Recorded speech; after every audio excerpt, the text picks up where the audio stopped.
Hello friends, this is Funz Education. दोस्तों, मैं आपका स्वागत करता हूं अपने इस यूट्यूब चैनल पर। दोस्तों, आज हम टीजीटी साइंस में केमिस्ट्री के कैथोड किरणें या जिसको हम ऋण किरणें कहते हैं, कैनाल किरणें और रेडियो एक्टिविटी यानी रेडियो सक्रियता, इसके बारे में चर्चा करेंगे। आइए स्टार्ट करते हैं। सबसे पहले हम देखते हैं कैथोड किरणें, जिसको हम ऋण किरणें कहते भी हैं। सबसे पहले इन्होंने क्या किया था, ये जो इसकी खोज हुई थी, ये विलियम क्रुक्स द्वारा की गई थी। विलियम क्रुक्स ने एक नलिका ली थी जिसके दोनों तरफ एक एनोड और एक कैथोड लगा दिया था और उसको हाई टेंशन से बैटरी से जोड़ दिया था। तो जब जोड़ा तो कैथोड रेज से जो किरणें निकली वो भी एनोड की तरफ। अब कैथोड रे अगर इधर निकल रही है, कोई भी किरण भी अगर कैथोड से, किस प्लेट से निकल रही, कैथोड से, तो उन्होंने कैथोड रे उसका नाम रख दिया और वो जा रही थी किधर, एनोड की तरफ। तो एनोड की तरफ कोई भी चीज़ जाएगी यानी वो निगेटिव होगी, तभी तो पॉजिटिव की तरफ जाएगी। तो ये जो है, इस पर ये चार्ज क्लियर हो गया कि वो उस पर निगेटिव चार्ज होता है। ठीक है। तो ये कैथोड से एनोड की ओर ऋणावेशित कणों से बनी हुई जो होती हैं वो कैथोड रेज होती हैं। विद्युत क्षेत्र का प्रभाव धन प्लेट की ओर होता है। इसमें विद्युत क्षेत्र का जो प्रभाव होता है, प्रवाह जो होता है, वो धन प्लेट की तरफ होता है, क्योंकि इलेक्ट्रॉन उधर गति करते हैं। और जो है जेन एस जो होता है, जेड एन एस, तथा फोटोग्राफिक प्लेट पर ये प्रभाव डालती है जो कैथोड रेज होती हैं। इनका ई बाई एम जो होता है वो गैस की प्रकृति पर निर्भर नहीं करता। कौन सी गैस इसमें डाली जाए इस नलिका में, इससे कोई फर्क नहीं पड़ता है, इस पर निर्भर नहीं करता है। आगे चलते हैं कैनाल रेज, जिसको हम एनोड या धनोद किरण कहते हैं, यानी एनोड रेज। इसकी खोज जो है गोल्डस्टीन ने की थी। एनोड से कैथोड की ओर ये गति करती हैं। ये धनावेशित कणों से बनी होती हैं, जैसे ये जो है कैथोड किरणें ऋणावेशित कणों से बनी होती हैं, वैसे ये धनावेशित कणों से बनी होती है कैनाल रेज। आगे चलते हैं। विद्युत क्षेत्र में ऋण प्लेट की ओर ये मुड़ती हैं। अगर ऋण प्लेट जहाँ है तो उधर आती हैं, आकर्षित हो जाती हैं, क्योंकि ये पॉजिटिव चार्ज हैं तो वो निगेटिव की तरफ आकर्षित होंगी, जाहिर सी बात है। इनका जो मान होता है इसका ई अपान एम, इसका होता है गैस की प्रकृति पर निर्भर करता है।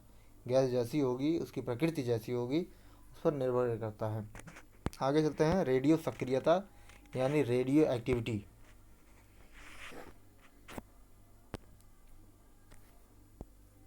रेडियो सक्रियता जो है उस एटम में पाया जाता है, उस नाभिक में पाया जाता है जो अस्थायी होता है और कोशिश करता है कि वो अस्थायी हो जाए। वो क्या करते हैं, इमिशन करते हैं यानी उत्सर्जन करते हैं किनका, कुछ किरणों का, जिसको हम अल्फ़ा बीटा गामा के नाम से जानते हैं। वो उत्सर्जित करके, यानी कोई अस्थायी नाभिक अल्फ़ा बीटा गामा किरणों का उत्सर्जन करके स्थायी नाभिक बदलने की कोशिश करते हैं, जिसको इस घटना को रेडियो सक्रियता यानी रेडियो एक्टिविटी, उसकी एक्टिविटी को ये रेडियो एक्टिविटी कहा जाता है। इस प्रकार के अस्थायी नाभिक को रेडियो सक्रिय नाभिक कहते हैं, क्योंकि वो हमेशा इमिशन करते रहते हैं, उत्सर्जन करते रहते हैं। इस वजह से नाभिक को रेडियो सक्रिय यानी रेडियो एक्टिव न्यूक्लियस कहते हैं। ये जो होती है घटना, ये सतत यानी कंटिन्यूस होती है और अनियमित रूप से होती रहती है। ठीक है, कोई रेगुलर टाइम नहीं है इसका, वो कंटिन्यूसली होती रहती है। जैसे यूरेनियम का, यूरेनियम में क्षय होता रहता है। कार्बन भी है, कार्बन का भी क्षय, कार्बन का नहीं, कार्बन से हम क्षय का पता लगाते हैं।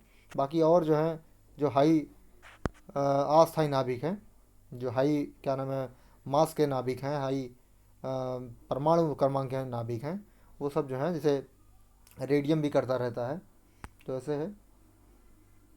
आगे चलते हैं। यह अस्थायी नाभिकों का एक गुण है। जो भी अस्थायी नाभिक हैं वो अपनी अवस्था को छोड़ करके स्थायी होना चाहते हैं, तो ये एमिशन करके सोचते हैं कि हो जाए। जो स्थायी नाभिक का एक गुण है, जो कि भौतिक तथा रासायनिक परिवर्तनों का निर्भर नहीं करता है। इन दोनों परिवर्तन पर, यानी भौतिक और रासायनिक जो है परिवर्तन पर निर्भर नहीं करता है।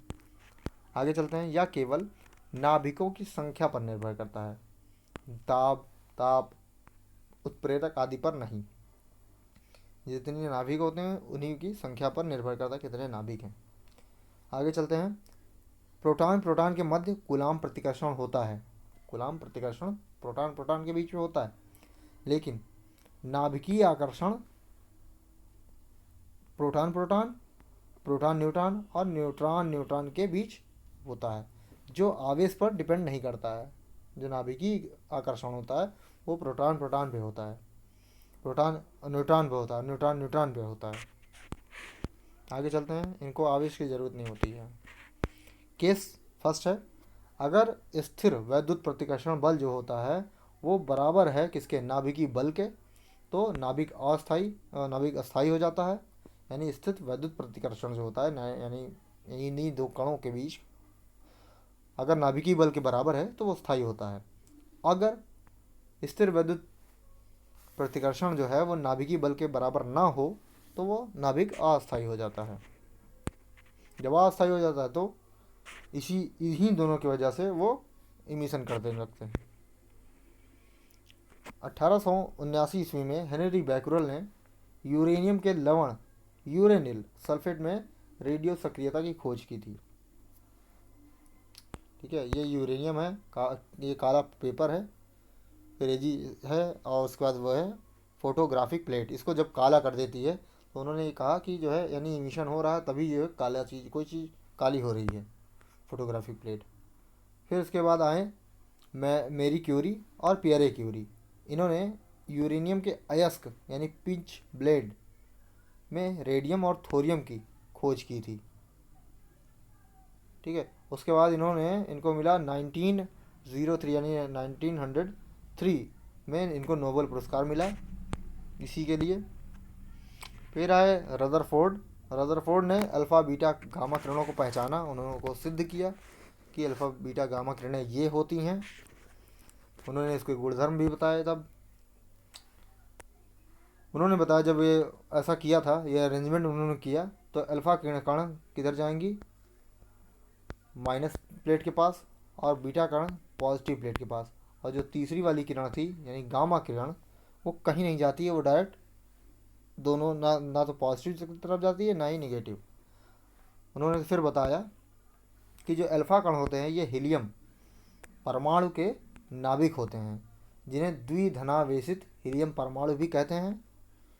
ठीक है, ये ऐसे होते हैं जब हीलियम परमाणु से 2 इलेक्ट्रॉन निकल करके बाहर हो जाते हैं तो ये 2 पॉजिटिव चार्ज हो जाता है और ये अल्फ़ा कणों में परिवर्तित हो जाता है, जिसमें 2 प्रोटॉन और 2 न्यूट्रॉन होते हैं। इनका द्रव्यमान जो होता है वो 4 एटॉमिक मास यूनिट होता है, AMU होता है। आगे चलते हैं।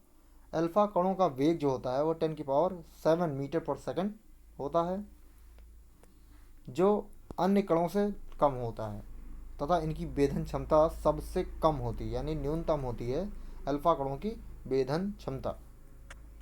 इनकी आयनिक क्षमता सर्वाधिक होती है। आयनिक क्षमता भाई इनकी बहुत तेज़ है। आगे चलते हैं। बीटा कण, ये नाभिक से निकलने वाले ऋणावेशित कण होते हैं।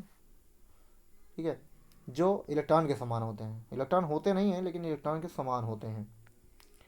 बीटा कण का निर्माण नाइट्रोजन के प्रोटॉन में बदलने से होता है। जब नाइट्रोजन जो है प्रोटॉन में बदलता है तो ये बीटा कणों का निर्माण होता है। जैसे नाइट्रोजन ये कन्वर्ट हो रहा है प्रोटॉन से, ये प्रोटॉन में बदला, फिर ये आए और एनर्जी निकली प्लस एंटी न्यूट्रिनो बना। ठीक है, तो हमारे बीटा कण हो गए।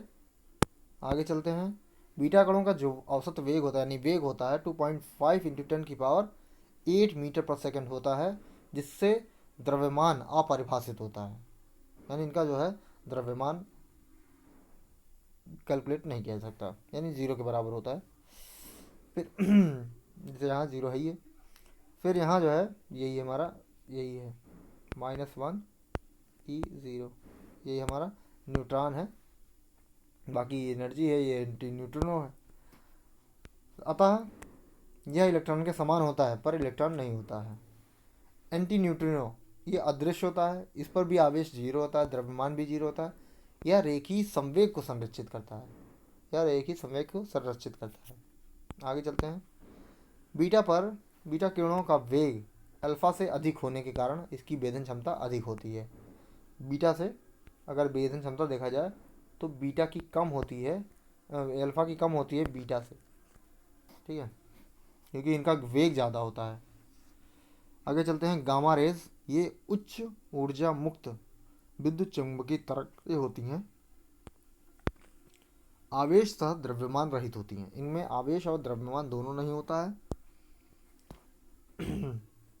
इनका वेग जो होता है यानी प्रकाश के वेग से चलती हैं ये 3 × 10⁸ अतः वेदन क्षमता सबसे अधिक होती है। आवेश रहित होने के कारण ये आयनीकरण, इनकी आयनीकरण क्षमता जो है सबसे कम होती है।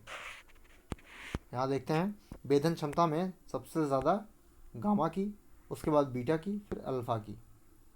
फिर आयनिक क्षमता में सबसे कम गामा की, उसके बाद बीटा की, और सबसे ज़्यादा अल्फा की जो है आयनिक क्षमता सबसे अधिक, और वेधन क्षमता में गामा की सबसे अधिक। आगे चलते हैं सक्रियता बेल्ट यानी एक्टिविटी बेल्ट का, ठीक है। अब यहाँ जो है केस नंबर फर्स्ट, अगर न्यूट्रॉन और प्रोटॉन का जो रेशियो है 1 होता है, यानी तो अगर वहाँ होगा जहाँ z की वैल्यू जो हो वो किससे 20 से कम हो या बराबर हो, तो वो अस्थायी नाभिक होंगे। जैसे कैल्शियम और कार्बन, ये सब जो है नीचे यानी 20 से नीचे वाले या बराबर वाले एक कार्बन जो है वो स्थायी नाभिक में आते हैं। फिर जिनका जो है N/P अगर 1 से ज़्यादा होता है या 1.6 से कम होता है, और उनका Z का जो मान होता है यानी परमाणु क्रमांक का जो मान होता है वो 20 से ज़्यादा होता है, तो वो अस्थायी नाभिक में आते हैं।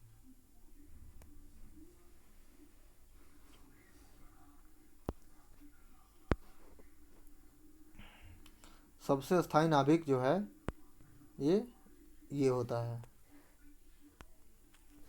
Bismuth 83 bismuth 269।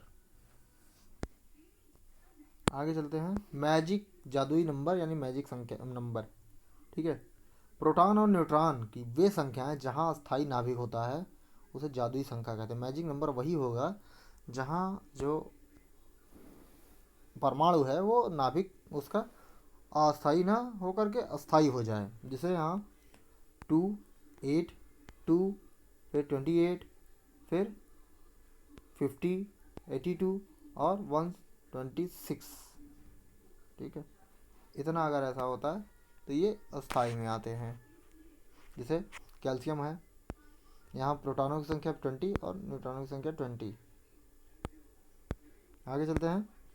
रेडियो सक्रिय विघटन के प्रकार। अब रेडियो सक्रिय विघटन किस किस टाइप के होते हैं आइए देखते हैं। यदि किसी नाभिक से अल्फा कण उत्सर्जित होता है तो उसके परमाणु क्रमांक में 2 परमाणु क्रमांक, क्योंकि ये क्या होता है अगर हीलियम देखा जाए तो परमाणु क्रमांक में 2 होता है और इसमें होता है 4, ठीक है।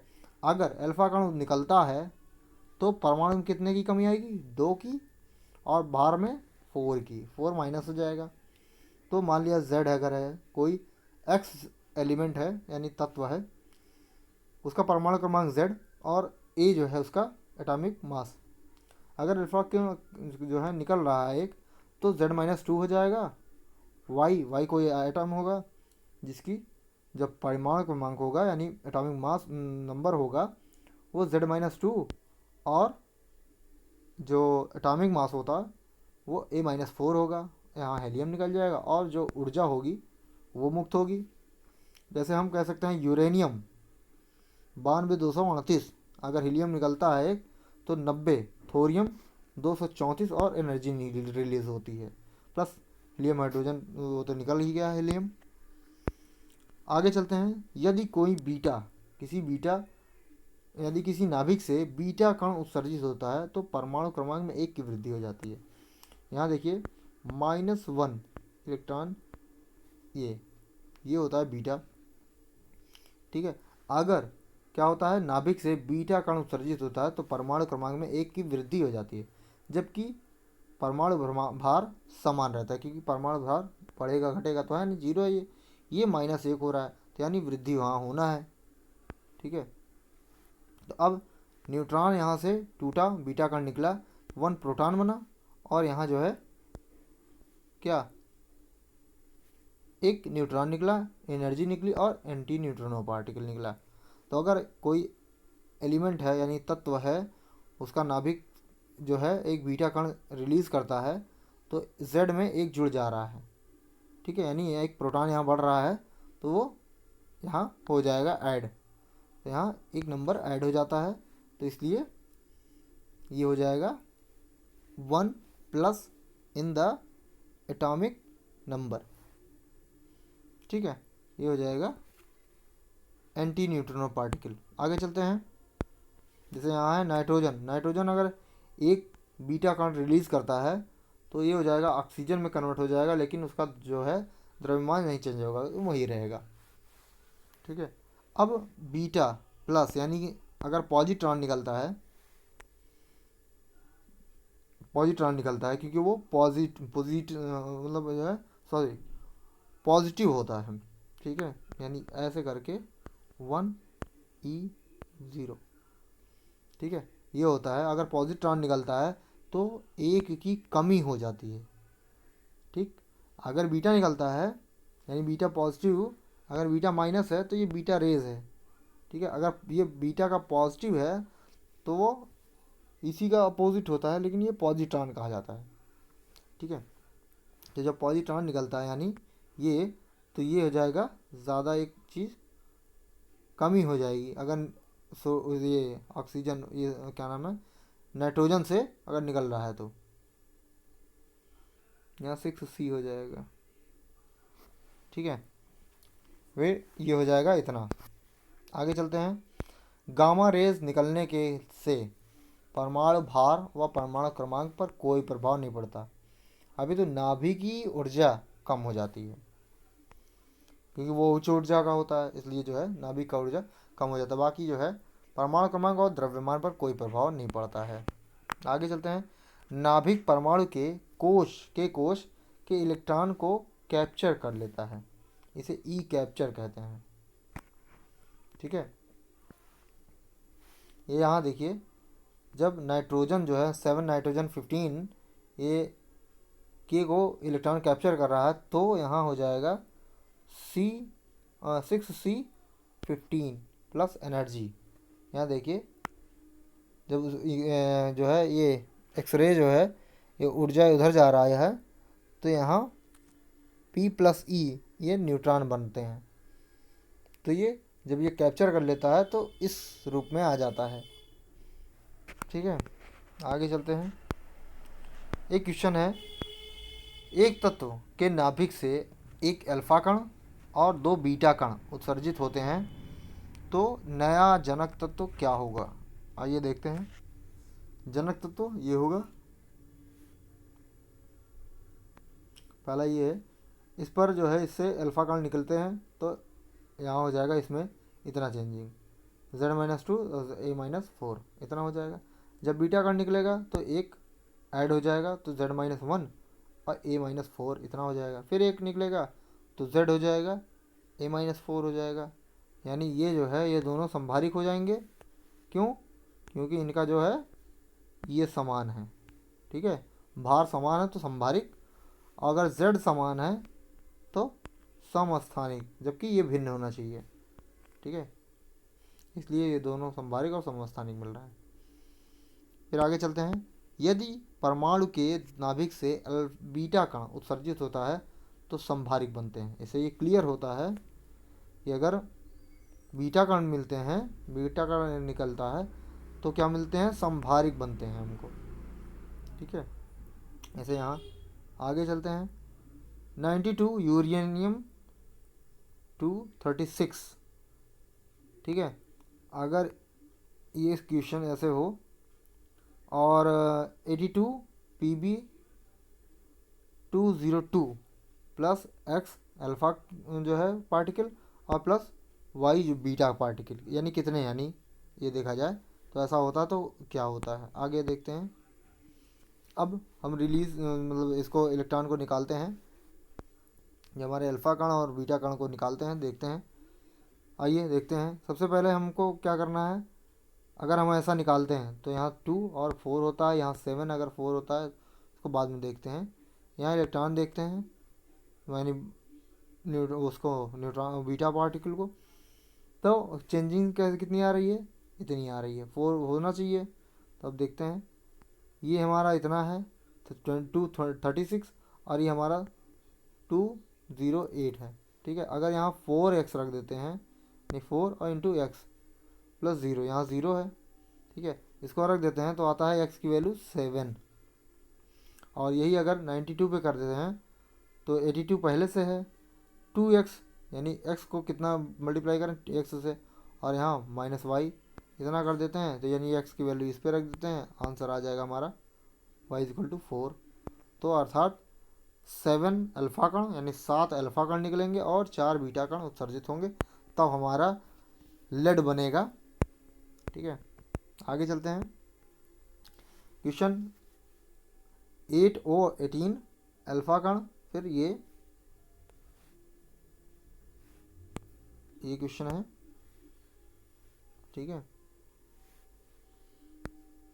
एक क्वेश्चन है, दूसरा अगर ऐसा होता है तो देख लेते हैं।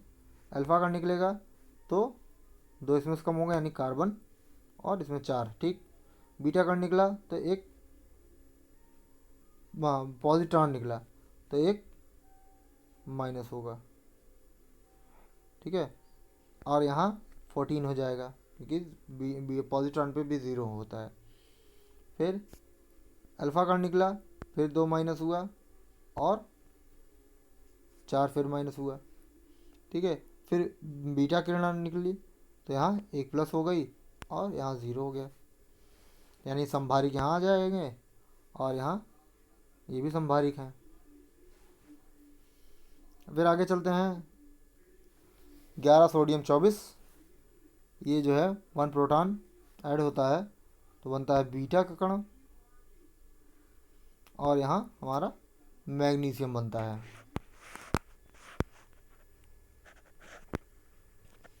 आगे चलते हैं। रेडियो सक्रियता विघटन के नियम, इसे रदरफोर्ड व सोडी का नियम भी कहते हैं। यह नियम एक यादृच्छिक यानी रैंडम प्रक्रिया है जो प्रायिकता पर आधारित है। इसके अनुसार किसी नाभिक का क्षय कब होगा यह पहले नहीं बताया जा सकता। ठीक है, नाभिक t इज इक्वल टू 0 से t is equal to infinity के मध्य कभी भी क्षयित हो सकता है, यानी कभी भी उसका क्षय हो सकता है, कोई फिक्स्ड, यानी इसीलिए इसको कहा गया अनियमित। सतत होता है लेकिन अनियमित होता है। ठीक है, इस नियम के अनुसार किसी समय पर रेडियो सक्रिय नाभिकों के विघटन की दर या क्षय की दर उस समय उपस्थित अविघटित नाभिकों की संख्या के समानुपाती होता है। ठीक है, आगे चलते हैं। t इज इक्वल टू 0 पर अगर प्रारंभिक नाभिकों की संख्या n 0 है और t is equal to t यानी जब t टाइम आफ्टर अगर अविघटित संख्या की नाभिकों की संख्या n है तो जो dn होगा, ठीक है, माइनस dt, ये इन प्रोपोर्शनली होगा किसके, अविघटित नाभिकों की संख्या के। ठीक है, इसको हम अगर साइन वो इसको हटाते हैं प्रोपोर्शनलिटी साइन तो आ जाता है d n upon delta d t. ठीक है, d n upon d t is equal to minus lambda, lambda है प्रोपोर्शनलिटी साइन। ठीक है, और ये होता है अविघटित नाभिकों की संख्या, जहाँ माइनस जो है वो चिन्ह ये प्रदर्शित कर रहा है कि यहाँ नाभिकों की संख्या में कमी हो रही है। आगे चलते हैं। जबकि लैम्डा जो है एक नियतांक है जिसको क्षयांक या क्षय स्थिरांक या इसको विघटन स्थिरांक भी कहते हैं। आगे चलते हैं। इसकी इकाई जो होती है वो समय इनवर्स होती है यानी पर सेकंड होती है। अगर हम इसको समाकलन करते हैं तो ऐसा समाकलन आता है, समाकलन करने पर टी के रिस्पेक्ट में समाकलन करते हैं, यहाँ एन के रिस्पेक्ट में समाकलन करते हैं, डी एन के। ठीक है, तो इसको समाकलन करते हैं तो इतना आता है log n minus log n0 is equal to minus lambda t. आगे चलते हैं तो log ये कन्वर्ट हो जाता है 1 में, log n upon n0 is equal to minus lambda t. और यही जब log इधर जाएगा तो एंटी log में हाँ ये आ जाता है ई एप्सिलॉन ई में, ई की पावर में। तो ये फॉर्म बन जाता है n is equal to n0 e की पावर माइनस लैम्डा टी। किसी समय नाभिकों की संख्या चरघातांकी रूप से घटती है। ठीक है, नाभिकों की जो संख्या होती है वो चरघातांकी रूप से घटती रहती है। यहाँ हम लैम्डा की वैल्यू देख सकते हैं, इसको हम ये भी कह सकते हैं, ये फार्मूला लैम्डा यानी विघटन जो स्थिरांक है वो बराबर होता है 2.303 अपान टी log 10 n0 अपान n। ये होता है फार्मूला विघटन स्थिरांक की। सभी रेडियो एक्टिव विघटन प्रथम कोटि की अभिक्रिया होती है। आगे चलते हैं, lambda is equal to 1 upon t, n is equal to n0 e की power lambda minus lambda t. इसको हम इस फॉर्म में भी लिख सकते हैं, अगर यहाँ रख दें लैम्डा इज इक्वल टू तो ये आ जाएगा e is equal to n is equal to n0 e की पावर -1। तो हम ये पा सकते हैं, और जहाँ इतना हो जाएगा n is equal to n0 into 0.368 यानी इसकी वैल्यू होती है। तो लैम्डा जो है उस समय का व्युत्क्रम होता है जब अक्षयित नाभिकों की संख्या प्रारंभिक नाभिकों की संख्या का 1/e गुना या 36.8% होता है। आगे चलते हैं, अर्ध आयु काल वह समय जहां अविघटित नाभिकों की संख्या प्रारंभिक नाभिकों की संख्या का आधा हो जाता है, अर्ध आयु काल यानी टी हाफ कहलाता है। यानी जब जो अविघटित नाभिकों की संख्या किसका प्रारंभिक का आधा हो जाए तो अर्ध का आयु काल कहलाता है। फिर यहाँ इतना रखते हैं, फिर इसको जो है इस फॉर्म में भी हम कर सकते हैं। ठीक है, फिर आगे ये कर सकते हैं, यहाँ हम वैल्यू रख देते हैं इसका, यानी इसको अगर इसका इसका कर देते हैं तो 1/2 रख देते हैं। इसको सॉल्व कर लेते हैं आगे, तो आ जाता है t half is equal to log 2 upon lambda. log 2 की वैल्यू इतनी हो जाती है, तो t half is equal to 0.693 upon lambda हो जाता है।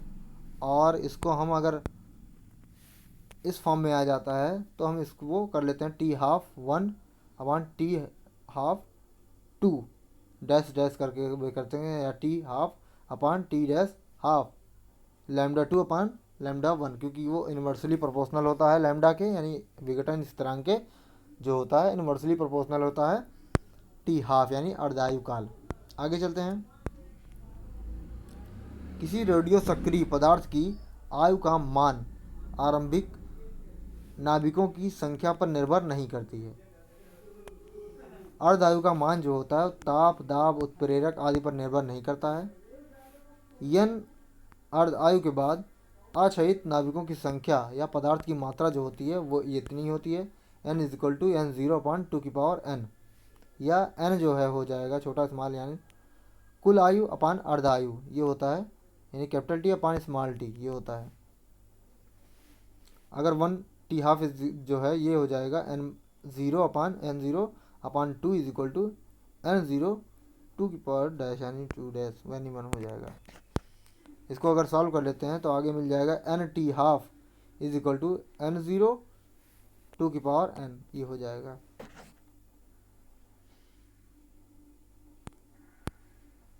सॉरी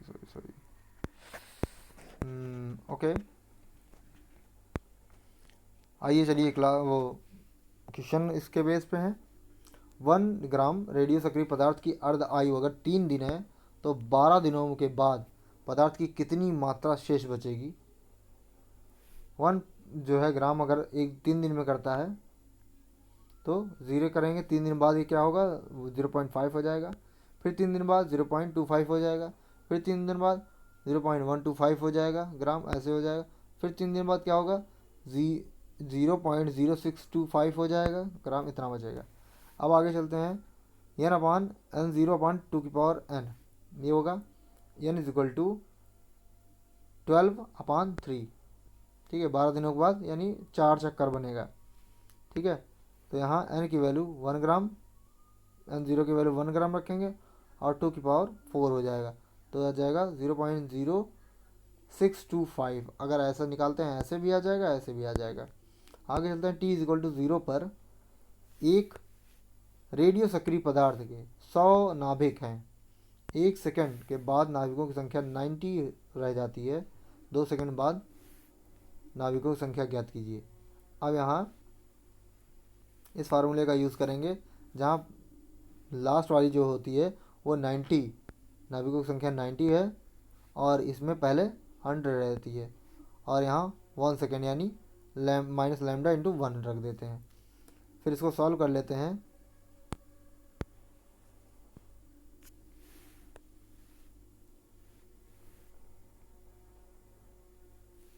इसको सॉल्व कर लेते हैं तो आता है हमारा x इज इक्वल टू 81, ये आ जाता है। आगे चलते हैं क्वेश्चन नंबर नेक्स्ट पे। एक रेडियो एक्टिव विघटन में 9 दिनों के बाद क्षयित नाभिकों की संख्या 8000 से 1000 हो जाती है। छायांक ज्ञात कीजिए, यानी लैम्डा का मान ज्ञात करना है। तो 8000 अगर है तो 3 दिन बाद ये 4000 हो जाएंगे, 3 दिन बाद फिर 2000 हो जाएंगे और 3 दिन बाद 1000 हो जाएंगे, यानी 3 3 6 और ये 4, यानी 3 पड़ रहा है। एन की वैल्यू 3 आ रही है ना, तो यहाँ हम इसको सॉल्व करके ऐसे रख दे देंगे, या तो ऐसे निकाल लें तब भी ये वैल्यू आ जाएगी 3।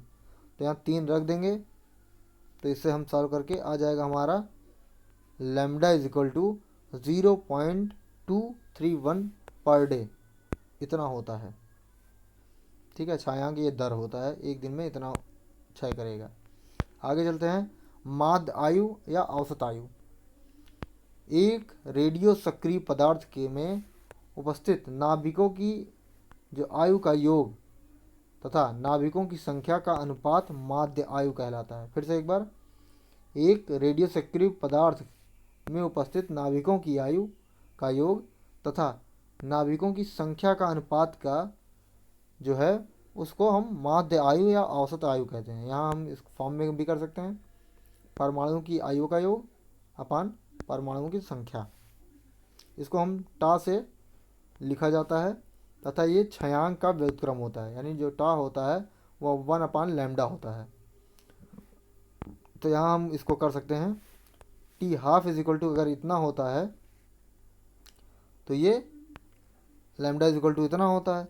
तो अगर हम उल्टा कर दें तो tau is equal to T half upon 0.693 हो जाता है। ठीक है, तो यहाँ हम 1.443 इंटू टी हाफ भी कह सकते हैं, अर्थात माध्य आयु सदैव अर्ध आयु से अधिक होती है। हमेशा माध्य आयु जो होती है वो अर्ध आयु से अधिक होगी। आगे चलते हैं, सक्रियता। किसी रेडियो एक्टिव तत्व के क्षय होने की दर को सक्रियता कहते हैं। एक क्षयित नाभिकों की संख्या के बारे में बताती है, या क्षयित जो है नाभिकों की संख्या के बारे में बताती है, जिसको हम आर के से यानी रिएक्टिविटी, एक्टिविटी या रिएक्टिविटी कह सकते हैं। ये हो जाएगा equal minus D n upon d T. Minus आप जान ही रहे हैं कि कमी के बारे में बता रहा है, तो ये इतना हो जाता है। इसको हम small d n by d t कह सकते हैं, ये लैम्डा एन के इक्वल होगी।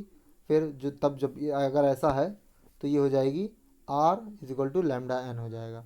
हम जानते हैं इतना ये होता है, तो यहाँ हम रख लेंगे r is equal to r initial कह सकते हैं ई की power lambda t minus lambda t हो जाएगा। तो यहाँ हो जाएगा n is equal to n zero upon 2n होता है, तो यहाँ r is equal to r zero upon 2n हो जाएगा। आगे चलते हैं, सक्रियता की जो इकाई होती है वो बैक्यूरल होती है, यानी 1 क्षय पर सेकंड, यानी इसका ऐसा ही मात्रक ये होता है बैकुरल, 1 बैकुरल का 1/6 पर सेकंड होता है। 1 रदरफोर्ड बराबर होता है 1 रदरफोर्ड इज इक्वल टू 10⁶ पर सेकंड, यानी 10⁶ बैकुरल, यानी इसको हम ऐसे कर सकते हैं 1 curie is equal to 1 CI is equal to 3.7 10⁻10 6 पर सेकंड, यानी 3.7 इंटू 10⁻10 बैकुरल। और यही इक्वल हो जाता है इसके, वो इंग्लिश में लिखा गया है। ओके फ्रेंड्स, नेक्स्ट क्वेश्चन पर, एक रेडियोधर्मी पदार्थ में 10⁻15 परमाणु है, सक्रियता इतनी है, यानी 6 इंटू 10⁻11 बैकुरल। अर्ध आयुकाल तथा छायांक ज्ञात करें। तो फार्मूला हम ये यूज़ करेंगे, इससे हम लैम्डा की वैल्यू निकाल सकते हैं, फिर इनका जो है वैल्यू रख देंगे। वैल्यू रखने के बाद ये आ जाएगा। और आगे चलते हैं फिर टी हाफ पर। टी हाफ का फार्मूला ये होता है, यहाँ हम लैम्डा की वैल्यू रख देंगे, इससे हम ये पा जाएंगे। नेक्स्ट जो है क्वेश्चन पे, एक रेडियो एक्टिव तत्व की सक्रियता 24 घंटे है, प्रारंभिक मान 1/16 रह जाती है, तो अर्धायु काल और छायांक ज्ञात कीजिए। यहाँ है सक्रियता, यहाँ इस फार्मूले से निकाली जाएगी, यानी छायांक जो है और अर्धकाल हम जानते हैं इतना इज इक्वल टू इतना होता है, यानी 1 जो होता है प्रारंभिक यानी यहाँ 1 एन 0 जो होता है वो इक्वल इतना होता है।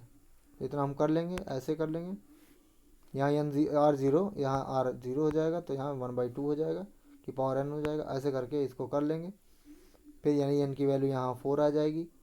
अब 4 आ जाएगी तो यहाँ हम t half is equal to निकाल सकते हैं 24/4 इज इक्वल टू 6, और 6 आ जाएगा तो टी हाफ यहाँ रख करके हम ये निकाल लेंगे।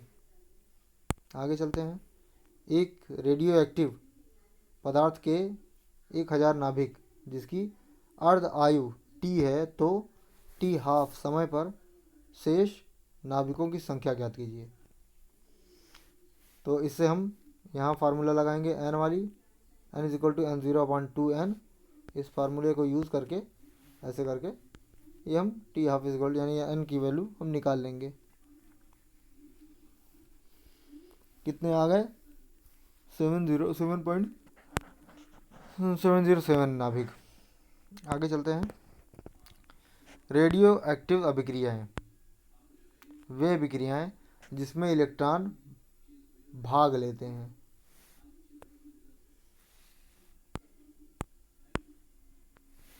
रासायनिक अभिक्रियाएं वे अभिक्रियाएं जिसमें इलेक्ट्रॉनिक भाग लेते हैं, रासायनिक अभिक्रियाएं कहलाती हैं। जबकि वे अभिक्रियाएं जिसमें परमाणु का नाभिक भाग लेता है उसके नाभिकीय अभिक्रिया कहलाते हैं। नाभिकीय अभिक्रिया नाभिक में स्वतः या प्रेरित परिवर्तन के कारण होती है। इन अभिक्रियाओं में परमाणु द्रव्यमान तथा परमाणु क्रमांक सदैव संरक्षित रहते हैं। इसमें नाभिकीय अभिक्रिया में निम्न प्रक्षेप्य कण होते हैं। कौन कौन से?